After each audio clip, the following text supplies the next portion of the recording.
you're deep into these fractals, but zoom out, take steps back, and look at the sort of really larger picture. What is it that you're trying to do? What is it that you're trying to say? A very fractalicious welcome. And today I want to look into the making of Remote Motif. It is a part of the VR album Recombination that you can watch on the Quest. It is a VR album in the sense that I created it a little bit like a music album where there is a continuous arc, but there are also separate tracks on an album. There are basically 8 short films that are immersive films. So I want to look at one of those 8 tracks called Remote Motif, and we are going to watch it and analyze it. But before we do that, I want to sort of take you through my creative process as I was envisioning this. Oftentimes I will start just diving into the Mandelbrot fractal as we did in the last episode. But for the album, of course, that wasn't really something very viable. I couldn't let luck decide where to take the album. So I came up with a few ideas about each different chapter being about some kind of scientific concept. And then I just wrote down a few short words. The language of nature was one. The biodiversity of fractals. One I had sort of envisioned was about awe, the emotion of awe. I called this ecumenia. It never made it to the final album. There was one that I wanted to call umbilical nerve. A stout umbilical nerve enabled a mother to dump the entire contents of her memory into the brain of the fetus. Then there is a title that I really like, and it's from Waking Up in the Universe, The Ultraviolet Garden. This is also Richard Dawkins. The idea of an ultraviolet garden, it's basically that flowers have patterns that are invisible to humans because they're in the ultraviolet spectrum, and only bees can see them, and they use them as sort of like markings, almost like helipads, where they know how to land on the flower. If you watch these flowers in ultraviolet, there's completely different patterns that are completely invisible to us. And I really like that idea with these fractals, where you can show patterns on the fractals, textures almost, that you can just pull out of there with a few steps that are just not there in the first place. And those are almost like these hidden markings or something that maybe glow in moonlight or whatever you want. It's just really fascinating. Okay, and now we're getting to Remote Motif, the estivation hypothesis. That was the working title for Remote Motif. Estivation hypothesis. Estivation is the opposite of hibernation. It's not a sleep in the winter, but a sleep in the summer when it's hot. It's apparently a solution to the Fermi paradox. You know, the Fermi paradox, why are we alone in the universe? If there are other intelligence, why haven't they visited us yet? So that was basically the sort of jump-off point for the film Remote Motif.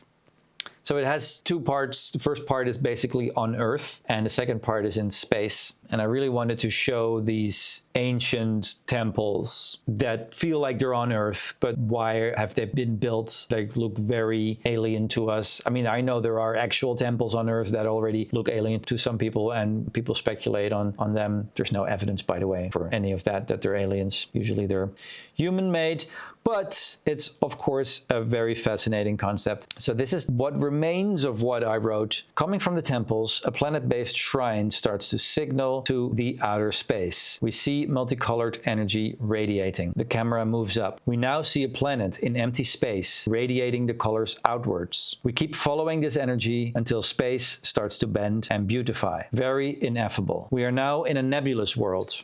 A starship enters the frame. We enter it, and it's vast, empty, and enticing. It has many structures that resemble antennas. None of it is working though. It's all dead. Probably been dead for millennia. But the glowing energy is coming, and it means it'll activate. The antennas respond, dishes fill with light, bailouts take shape, fractal shapes close, and the time dimension disappears. From a further perspective, we see the entire galaxy becoming whole. From this vantage point, we return to the temples. They are now alive in a way that it's impossible to overstate.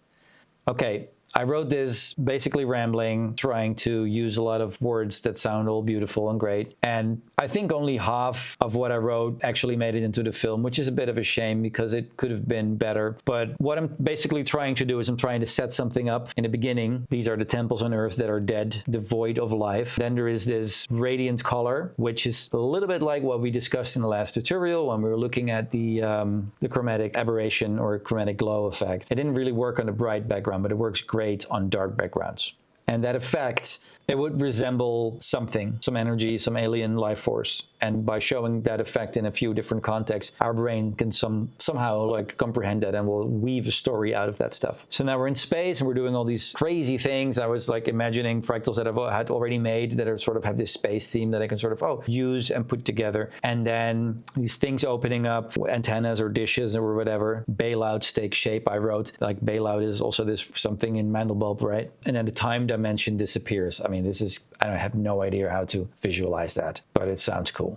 This is basically set up, then something else happens, and then we're sort of going back to the payoff. Now we're back at the temples, and now the temples are sort of filled with this energy. And it actually doesn't really happen in the film because we never revisit the temples. I sort of abandoned that idea. But just to set it up in like that way, in this case it's like ABA or something, where we're sort of going into that emotional curve, but we end up where we started. It's just one out of many ways you can do this, but you got to go with something. So there's at least some sort of skeleton now for what I'm trying to do. So now what I do is I go to the thumbnails of all the fractals that I've been making, and I am creating a mood board with these things. So I've got this one on the top. It's one I didn't use. And there's two here with these sort of gray Scotland background antennas, and there's these lots of spheres or pods that sort of open up. Now I used that one. I used the one with the ring. I used this weird throne crowny thing, and didn't end up using this, didn't end up using that. And I used this fractal for that opens up. And there is all these temples. So instead, what I ended up doing is instead of going back to the temples, because I think it was probably maybe a little bit too difficult to actually visualize that they're now sort of humming and breathing with life, because fractals are always a little bit dead. To actually feel that all that life is maybe something I haven't figured out how to do yet. Yeah, instead of going back to these temples, what I ended up doing is I ended up going to that really serene space lake type of thing with these chromatic, almost like auroras at the background. That's basically where the film ends. Now, the film, of course, is completely created for the Quest. So it's got two eyes. The film is stereoscopic. So I'm not treating this like a normal film. When we're going to watch it, and also when you watch it there's a link in the description to the full film, including the music that was composed by David Levy, then you're seeing it flat, and it's not supposed to be flat. It's supposed to be completely surrounding you on 180 degrees. And the tricky thing is that the size of the screen matters for your editing pace a lot. So the bigger the screen and the more enveloped you are with this screen, the longer the shots usually are before they become a little bit boring, because your eye has more to see, and your brain needs to take longer to ground. And on a normal screen, on a TV, we are used to seeing pretty fast images, and our brain needs a shorter time to actually ground. So what we're seeing right now on a flat screen is not the right pace, and it feels different when you're immersed. This is something that even if you know it or work with it, you still really don't really feel it. And a lot of full dome filmmakers will make the mistake of going way too fast when they create their first full dome film, because they're watching it on a normal screen and it looks great on a normal screen, and you blow it up to the size of a dome and it doesn't work anymore. Our brain disconnects because it's too fast. Okay, I'm pressing play on remote Motif. So here we are obviously on Earth, and we have these weird structures that I thought were interesting. There's like fork type of structures, and here it's basically still the same scene that we're looking at, that I would call these antennas that I wrote about.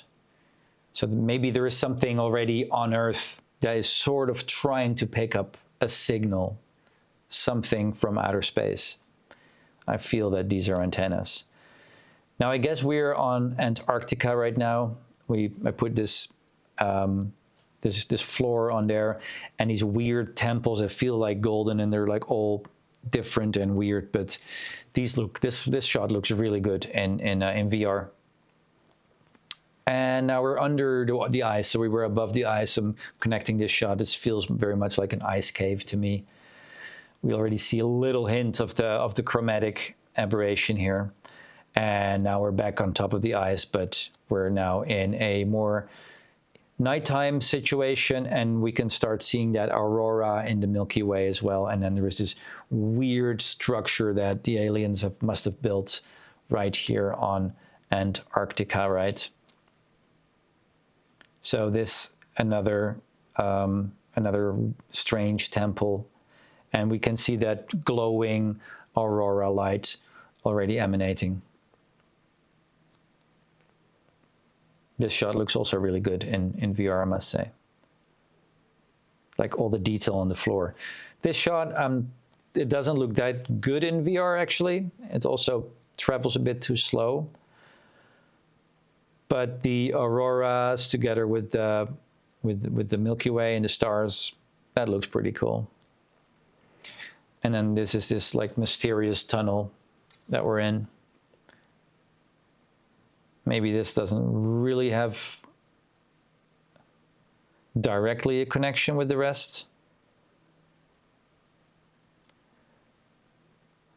And this must be some like machine room of another, some kind of like alien civilization. Like this could be like deep beneath the ice of Antarctica or something, you know. They're gonna dig there and they're gonna find all these weird metal structures.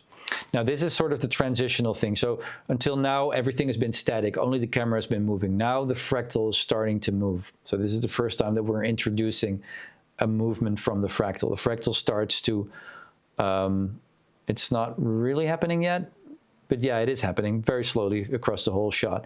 It's opening up and it's showing us that light. And now we suddenly see this planet engulfed in this light. It was sort of dead first, and now the planet is engulfed in the chromatic energy. And as that is brightening up, that is propelling us to this next scene, which this is a little bit of a weird thing, but it starts opening up. So now this spaceship that was there, that was communicating with the Earth through the chromatic stuff, is opening up, and it's just suddenly completely opening up with all these pods. I love this shot so much because it starts so simple, and it like got this crazy, all these pods that suddenly come out of nowhere. And it really feels like now they're flying away. There's even the defog looks like a little, what do you call it? Like a rocket propulsion thing.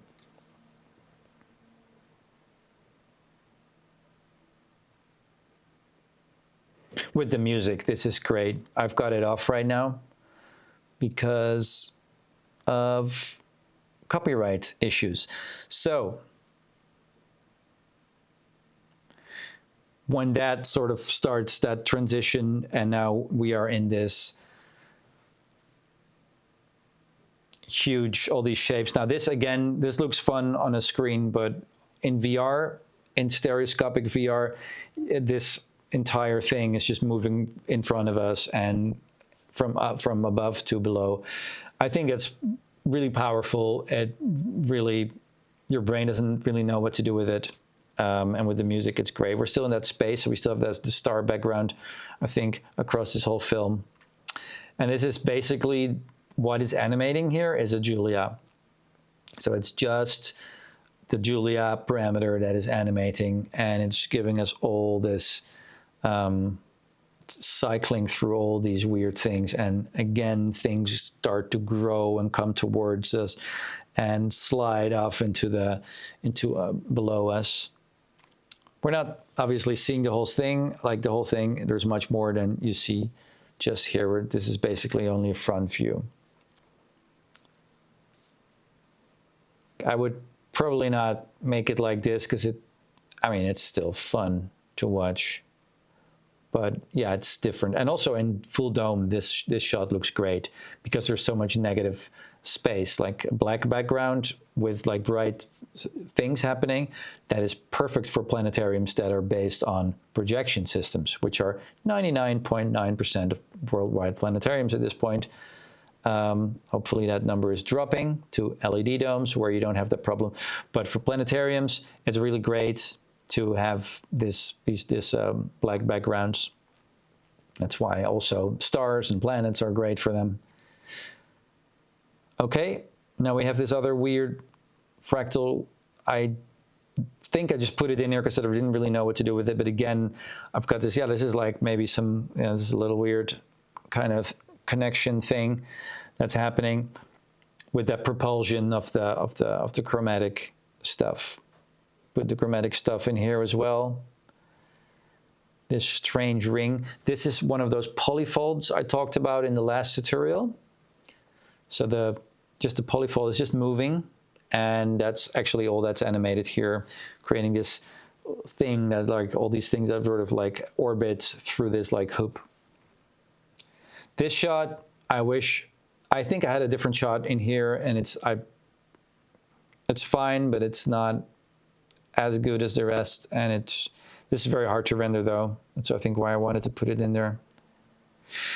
And here I was trying to visualize these like wormholes. So we have this, the stars are mapped now on the surface, and we have these vortexes, which is like just a spiral thing, parameter in Mandelbrot, and they're sort of like spiraling in there. And then this is the final shot that's lasts for like about a minute. So instead of going back to that temple, I really love this sort of serene. It's like a lake. I copied the stars from the top to the bottom as a mirror effect. So, and then the fractal itself is actually already mirrored. A lot of fractals are mirrored, so it's not actually a mirror that we're looking at all. But because I copied the stars and then the background is already doing what it does, it looks like a perfectly flat mirror. And that reminds me of these like astronauts in the sort of like weird, like, you know, outer space stuff. So thank you for watching the little breakdown of remote motif, and hopefully see you soon in the next part of this tutorial series.